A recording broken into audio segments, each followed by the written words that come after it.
गवई धीरेंद्र कृष्ण महाराजांच्या पाया पडायला गेले होते याचा मला प्रचंड शॉक बसला. कारण ते गवईंचे पुत्र आहेत अशी माझी समजूत आहे. रासू गवईंचे अनुभव मला थोडे वेगळे आहेत.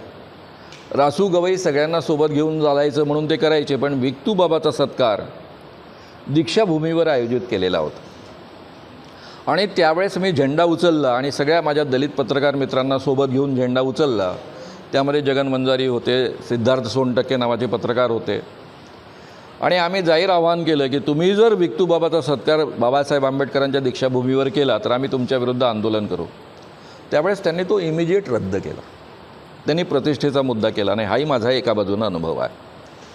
तर त्यांचे चिरंजीव जे स्वतः म्हणतात मी आंबेडकरी विचारांचा आहे, आंबेडकरांच्या विचारांचं मी दूध प्यालेलो आहे, तो माणूस जर धीरेंद्र कृष्ण महाराजांच्या पायावर डोकं ठेवत असेल आणि आशीर्वाद घेत असेल, CGI राहिलेला माणूस, तर माझं एवढंच म्हणणं आहे की तुम्ही यापुढे कधीही आंबेडकरांचं नाव घ्यायचं नाही.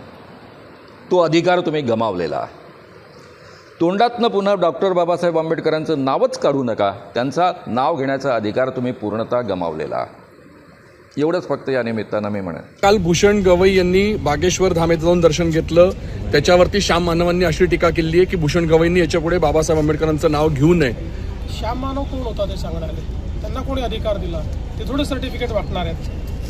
श्याम मानव अलीकडच्या काळामध्ये फक्त प्रसिद्धीकरता बोलतात. त्यांना कोणी विचारत नाही, त्यामुळे त्यांना प्रसिद्धी पाहिजे म्हणून रोज ते असे स्टेटमेंट देतात.